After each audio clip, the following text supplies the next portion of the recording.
Welcome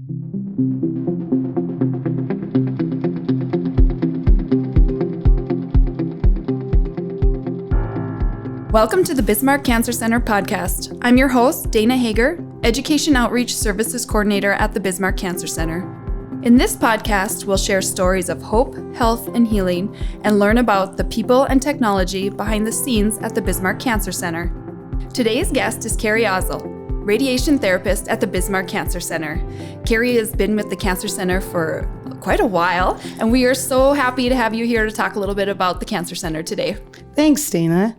So before we get started, I want to talk just a little bit about you, like who you are, where you came from. Tell me just a little bit more about who you are, Kari. Okay. I grew up in Miles City, Montana, and I lived in Billings also when I was a kid.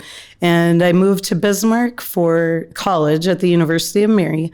So majoring in radiologic technology, fancy word for X-ray. And I took a class. They make all of us take a class where they try to separate all the medical professions to kind of even out the different modalities. So they bring in speakers and they talked about radiation therapy, dosimetry. And that day I just said, that's it. That is what I want to do.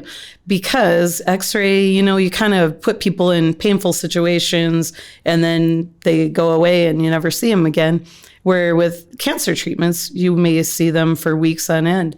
So that was the difference. And I wanted to make a difference in their lives. Sure. So you were looking for something that you were more connected to people rather than just the come in, see you later. So when they talked about this, was it someone from the Cancer Center that came to talk to you? Yes, and this is in the 90s, the early 90s. You don't have to say how long ago it was. So it was in the 90s, so it was people that don't work here anymore, but it was a husband-wife team. She was a radiation therapist, and he was a dosimetrist. And you were like, this is it. This is it. There's my life. Yep. Do you remember, did you know anything about radiation therapy going into college? No, not at all. I mean, obviously, you hear with cancer patients, they have chemo and radiation, but I didn't know anything about the field that it was connected to X-ray at all. Awesome. And do you think that's still the case? Do you think there's a lot of students who, now we're talking about seniors getting ready to go off to college that have no clue about like a radiation therapist and what they do? Definitely. And I feel like even nurses at the hospital don't even really know about our field, which is weird. You'd think in their education somewhere they'd learn, but a lot of people don't even know we exist. So all those years ago. The path crossed. And so did you think all of a sudden I'm going to end up at the Bismarck Cancer Center, or what happened after Mary and how did you get? Well, I told myself I want to get into the best X-ray program. So you have to apply and interview and do an internship. So I did that at St. Alexis, which at the time was the best program in the area.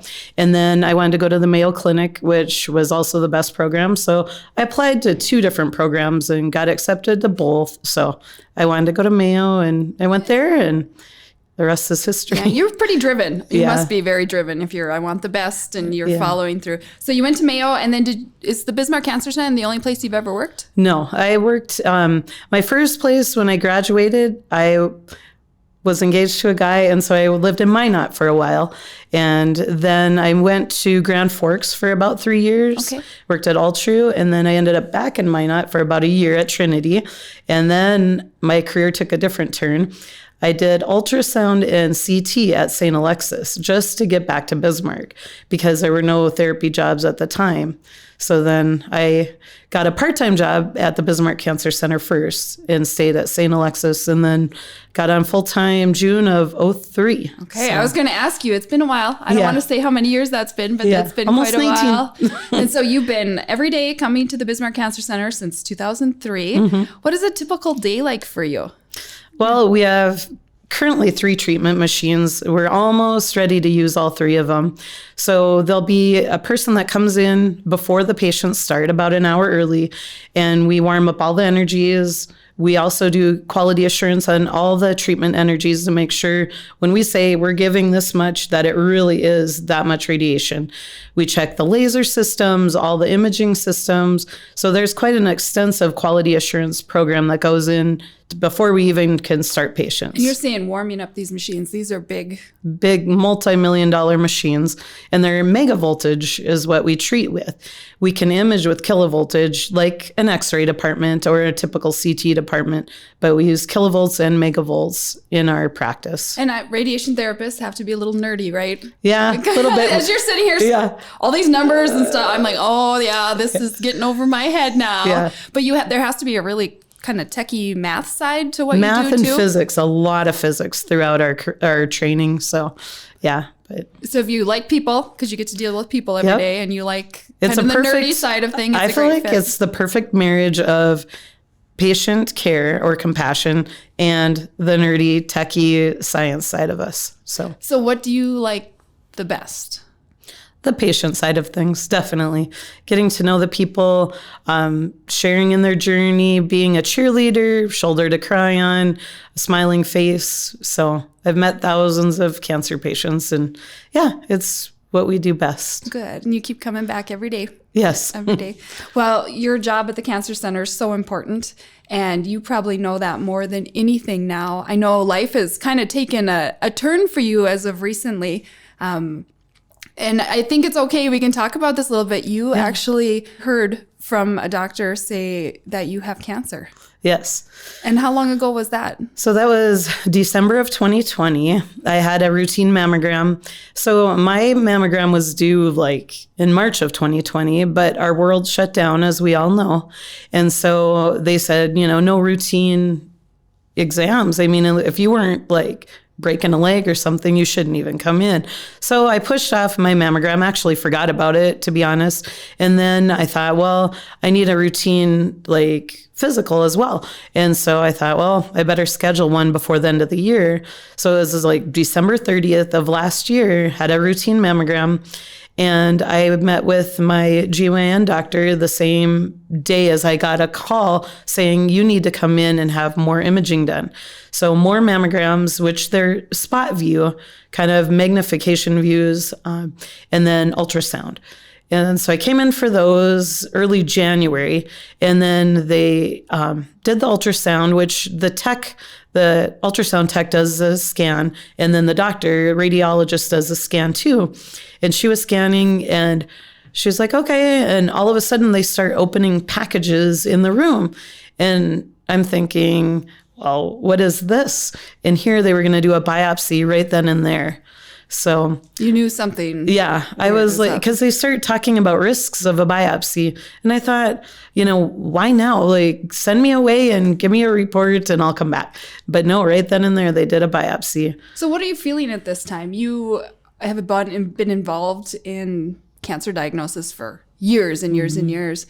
Like, your first reaction was, what was that? No big deal. I mean, I had been called back for mammograms before, but the biopsy, again, knowing all that I know, it was kind of like, let's just do the biopsy. It doesn't mean anything. I mean, they're just being cautious.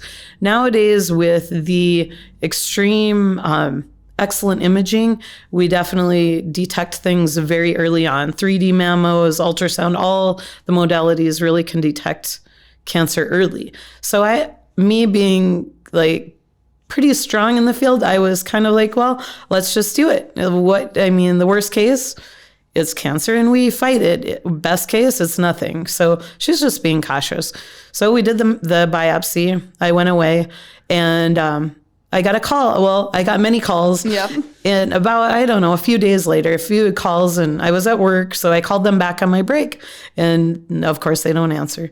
But then I am treating patients, and I get the call from my doctor or from the radiologist is who called and said that it was DCIS, which is ductal carcinoma in situ, which really means pre-breast cancer. So again, I was like, yay, that's all it is. And my coworkers are like, oh no, what was your call? And I told them, and they're all crying, and I was not crying. I was like, if this is it, that's easy. We can fight that. And so anyways, of course, they made me cry and whatever. But then anyways, so then the next appointment was a surgical consult where we decide, will you do a mastectomy where you take the whole breast or a lumpectomy? And knowing in our field what we do, I knew that based on the location and the size and the stage that we could do twice a day treatments just to the lumpectomy site. So, You're kind of diagnosing yourself at this point, aren't you? And like, this is what's going to happen. And were you were staying calm through all this? Yeah, like definitely. Just feeling like, I know what this path looks like for me, and we're just going to do it and keep going. Yep. Okay. And I think my inspiration is the patients. I see them go through this all the time. And it was, again, I see them work, raise a bunch of children, like some of them are single and having to manage a household of kids, and they do it all. And so to me, I'm like, I can do this, no problem. And that's what you did. So did you keep working? I kept working, yep. Well, so then I had my surgical consult and we agreed we'll do the lumpectomy. And then we agreed also, I met with Dr. Reynolds at the Bismarck Cancer Center, and he said, yep, you're a candidate to do twice per day, 5 days in a row treatments. And so I did that, and I did not work that week, and I didn't work right after the surgery, but shortly thereafter I was working again. So. And you knew you were in good hands, obviously. What's it like to be treated by your coworkers? So you showed up, so now you're taking the role of one of the patients, which you not ever having done that before, it has to be kind of strange to take that role. Definitely. I guess I was able to choose who treated me, which that was very nice. So how'd you do that? Well, I know, eeny, meeny, miny, mo. And I guess picked people I'm comfortable with, and we went ahead, and I did have to deal with a lot of our nurses on a day-to-day basis. They're all very good. I had nothing but the best care. And I figured, again, they see all these people. I'm just another person. So, I mean, so you were comforted knowing where you were going through. Mm-hmm. Was there anything that surprised you during your, like, whether it was from the diagnosis through the treatment at the cancer center, having known the treatments so well, because you worked there every day for years and years and years, was there anything that surprised you, like, oh, this is interesting, or can do things differently now for my patients because I've seen it from this side? You know, I think always the way that we talk to patients, always. And I feel like I've been pretty good about that, but I think I amped up my game as far as don't give them false hopes, don't give them things that they can't feel comforted on.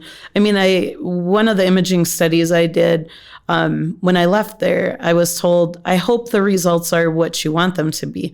And that left me not feeling very good because, you know, I know a lot of the imaging people here, and I feel like you should be able to tell your people, you know, you'll hear from your doctor. So as far as surprises at the cancer center, I don't really feel I had any. I mean, little things, and you're going to laugh at these, but the lights in the treatment room where I was treated were very bright. So when you're laying flat, it's really bright in your eyes. And you were like, we should be giving people sunglasses when they're in here. Or dim the lights. And then little things like I wish there was a mirror in the exam room where I had to change my dressing every day because I couldn't see. And so small things, but the staff was incredible, really professional and kind and sweet. And on my last day, we all rang the bell together and celebrated. So talk to me about that, because you had more than one person come ring the bell with you, correct? You're right. So I think there was a celebratory email sent. And so the entire staff met in the hallway where we have a bell on the wall that on the patient's last day, they read a poem and ring the bell. Which you've done hundreds and hundreds of times. And I have cried with our patients and hugged them. And so it was, to be on the other side of ringing the bell. Like I make it a personal thing not to touch the ringer on the bell because that's sacred to the patient. And now I was touching the ringer, but yeah. And so, we all gathered together and I knew the poem on there by heart. So it was kind of like we just go ahead and read it by heart and ring the bell, which is an emotional time for the patient. Definitely, like I said, we're a cheerleader, and many people don't want to ring the bell because they're like, well, I'm not done with chemo, or I might be back for more radiation. But we tell them, you have completed this portion of your journey, which is huge. It's a big thing. So we encourage people to ring the bell. And if they don't want to because they're shy or don't want to make a big scene, it is fine. We send the patient with their own personal bell and the poem so they can go on. And so, yeah, that was a very fun and exciting day. So you'd be all done with that portion of it. Yes. So what now? So you're done with that. You're working at the cancer center. Do you feel like your job has changed having gone through this, or you have changed having gone through this? Or tell me what you do differently now that you didn't do before your diagnosis? That's a good question. I do everything pretty much the same. I mean, I definitely do my very best, like I said, to explain things, to reassure the patient, because I know what it feels like on the other side. But I really do my job the same as I always have done. And I don't know, maybe just understand what people are going through a little bit. Absolutely. Do you ever ask or tell patients that I've been through this too? Yeah. I mean, not always. Like, I don't want it to be a sob story or a poor me kind of thing. So it's a selective thing. And if they're going through exactly what I went through, a lot of times they're nervous, and is this the right course? Because it is only 1 week of treatment twice a day. It's a busy week, a scary week. And I try to reassure them that the doctor wouldn't prescribe this for you if it wasn't what you needed. So yeah, I definitely try to encourage them. And like I said, I don't always bring it up, but in those special times, I definitely use it to my advantage. Good. That's good. So I'm going to let you get back, because I know you're treating patients today. I'm going to let you get back to that. Before I ask you if there's anything else you want to add, I'm going to put a plug in for your mammogram and for your cancer screenings, and for you being proactive about doing that. I know you mentioned at the beginning of COVID how things were shut down and a lot of people didn't get their screening. So if you still haven't been screened, had your mammogram or any of your other health things that you needed to do, get in and do it. Definitely. Like I said, mine was very early stage, it was pre-breast cancer. So I feel, here's a little plug for technology. I feel like maybe 10 years ago, when we didn't have 3D mammograms, they wouldn't have found mine on a normal mammogram. And correct me, radiologists out there, if I'm wrong, but I feel like the higher resolution imaging caught this. So yes, go out and get your screening mammograms, 40 and over. Unless you have family history, do it sooner. And a little plug, I had my mammogram, my follow-up, just my yearly, and it was negative. Yay. So the radiologist read the whole scan or the mammogram and did the spot views right then and there, and it's all negative. Well, good. Congratulations. Yes. That's something to celebrate, isn't it? Thank you. Yeah. And then in 6 months, we'll do an MRI. So they follow you very closely once you've been diagnosed. So kind of every 6 months, it'll be mammogram and then MRI. So you're in good hands. Yeah, very good hands. Take care of you and follow you the rest of the way here. Well, Kari, we are so grateful that you are here today. Is there anything else that you want to add before I let you go? Well, I just wanted to, be kind of a cheerleader for our patients. They fight so hard, and I just trust your people, trust your medical team, because they're here for us. We do what we do because we love our patients. We love what we do. So trust in the experts and your healthcare professionals, because we're here for you. That's awesome. That's a great way to end that. Good note to end on, Kari. Thank you so much for being here with me today. I appreciate it. Thanks, Dana.